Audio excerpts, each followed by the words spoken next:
Tennis is not a game. It is a brutal, unforgiving corporate enterprise disguised as a country club leisure activity. When you step onto the hard courts of Indian Wells, you are not just hitting a fuzzy yellow ball over a net. You are negotiating a high-stakes merger. You are fighting for your financial survival. You are battling for relevancy in an attention economy that will discard you the second you stop producing returns. Welcome to tennis paradise, the ultimate mirage, where careers are either resurrected from the ashes or quietly buried in the desert sand. Today we are tearing apart a matchup that the mainstream media is trying to sell you as just another early round formality. They want you to think this is just a standard first-round clash between two players looking to find their footing. They are lying to you. What we are actually looking at is a generational collision, a tactical blood oath between two fundamentally opposed philosophies of baseline combat. On one side of the net, we have the rising corporate conglomerate that is Alexa, the 20-year-old Filipino prodigy who is methodically dismantling the WTA establishment, not with overwhelming kinetic violence, but with a suffocating, calculated precision forged in the high-pressure incubators of the Rafa Nadal Academy. On the other side, we have Dayana Yastremska, a walking tactical nuke, a 25-year-old Ukrainian who treats every forehand like a desperate act of survival. This isn't just a match. This is a referendum on the future of the sport.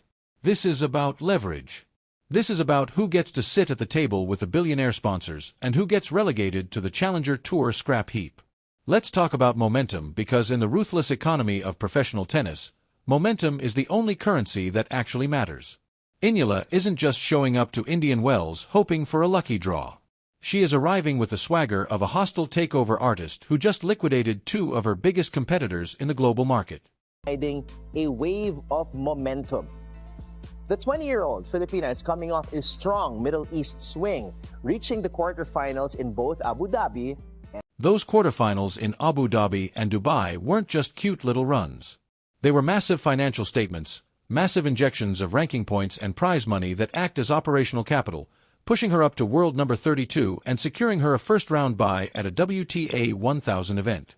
Do you understand the sheer mathematical advantage of a first-round bye? It is the tennis equivalent of starting a marathon at the 5-mile mark. It is free equity. It is the establishment handing you a golden ticket because your recent return on investment has been undeniable. When you skip the first round, you are preserving vital physical capital, saving your central nervous system from the trauma of an opening round dogfight. Has leveraged her Middle East success into a structural advantage before she even sets foot on the California hardcourt. She has forced the tournament to recognize her value, positioning herself not as a participant, but as a major stakeholder in the draw.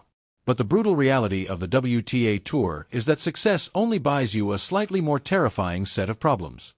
And Eala's problem is named Dayana Yastremska. If Eala is a carefully constructed algorithmic trading bot, Yastremska is a meme stock fueled by pure unadulterated volatility.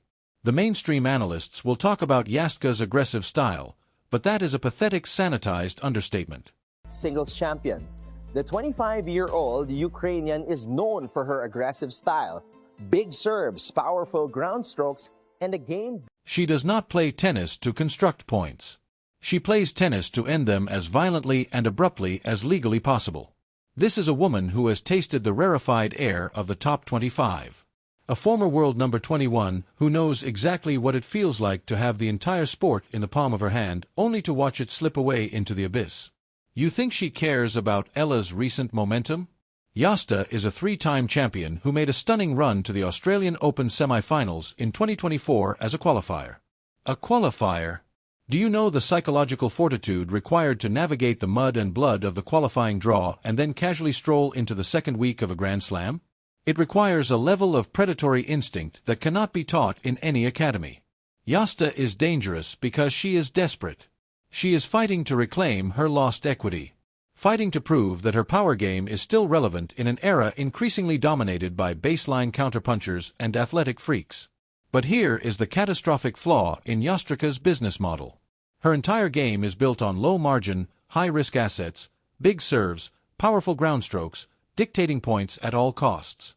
It is a brilliant strategy right up until the exact moment it isn't. When the timing is off by a millimeter, when the footwork is a fraction of a second late due to the heavy desert air that kinetic violence turns into unforced errors, hemorrhaging points and bleeding out on the court in front of thousands of people. And Eala knows this. Ella knows this because she has already weaponized this exact flaw against Yastremska before. This is where the psychology of this matchup gets incredibly dark and manipulative. We have to talk about the historical leverage Ella holds over this specific opponent. Last year in the quarterfinals of the Eastbourne Open, they met on the grass. Now, conventionally, grass should heavily favor the flat penetrating power of a player like Yastremska. The low bounce, the fast surface. It should have been an absolute slaughter for the Ukrainian, but it was a slaughter in the exact opposite direction. It's Alex Eala.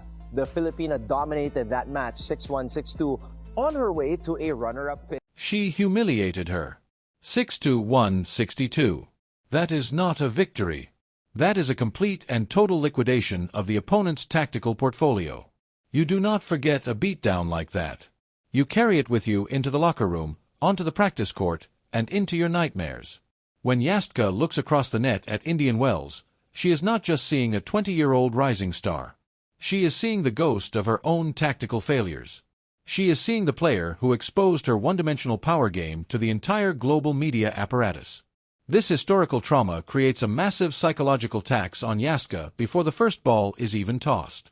She knows that if she falls behind early, the mental collapse will be swift and brutal.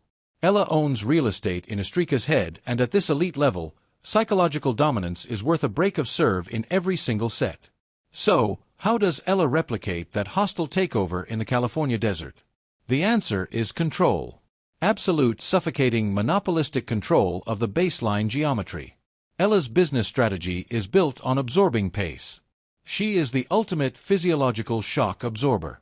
Every time Yastremska unloads a massive high-risk forehand, Ella is simply going to redirect that kinetic energy, forcing Yastremska to hit one more ball, one more heavy shot until the Ukrainian's frustration boils over into catastrophic match-ending decision-making. Ella does not need to hit winners to win this match. She simply needs to refuse to lose.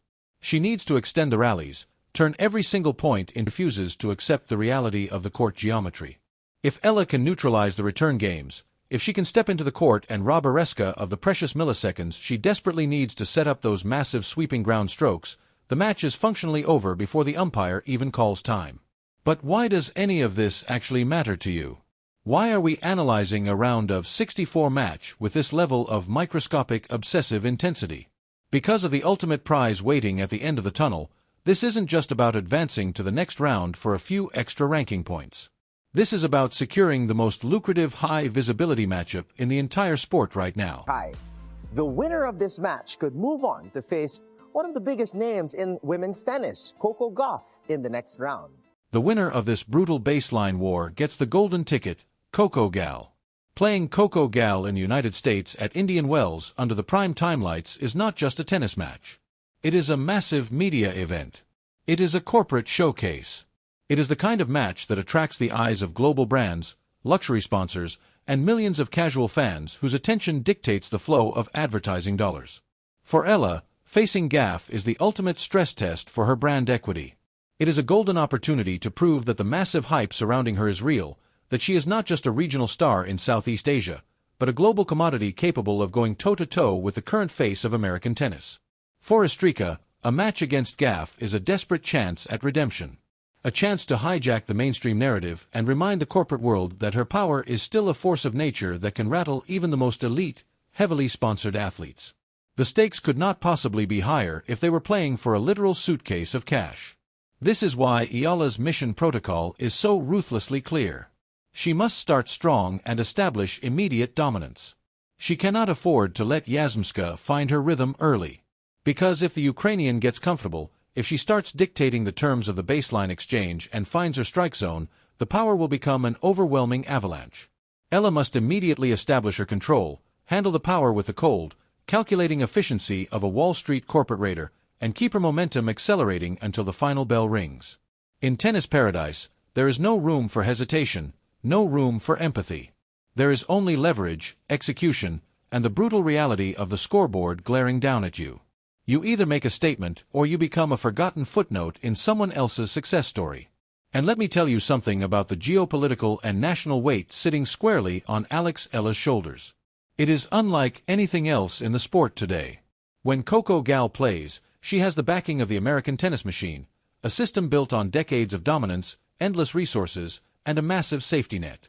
But Eala, she is carrying the desperate, starving hopes of an entire nation of 110 million people. Every single time she strikes a tennis ball, she is serving as the sole global ambassador for a country that treats its sports heroes like literal deities. That is not just pressure. That is a crushing, suffocating gravitational force that would break a normal human being. Most players would crack. Most players would crumble under the expectation of an entire archipelago watching their every single move at 3 o'clock in the morning local time. But Eala has been forged in a very specific, ruthless environment. The Rafa Nadal Academy doesn't just teach you how to hit heavy top-spin forehands. It teaches you how to suffer. It teaches you that suffering is not a bug in the system, but the primary necessary feature of victory.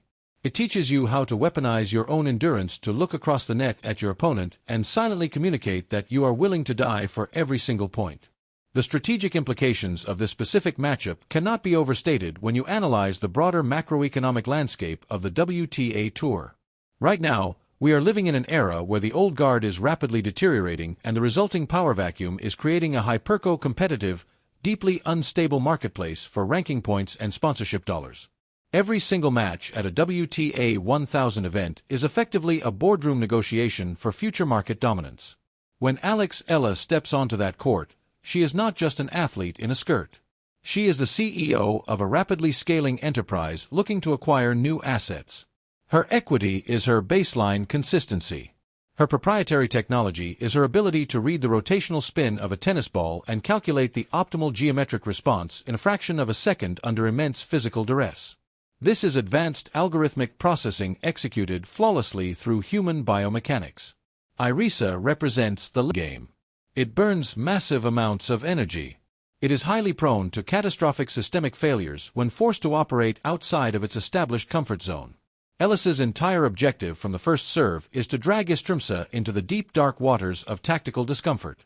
She wants to make the Ukrainian hit ground strokes from awkward, highly defensive postures, completely robbing her of the kinetic chain required to generate that devastating trademark baseline power. Think about the physiological toll this takes on a power player.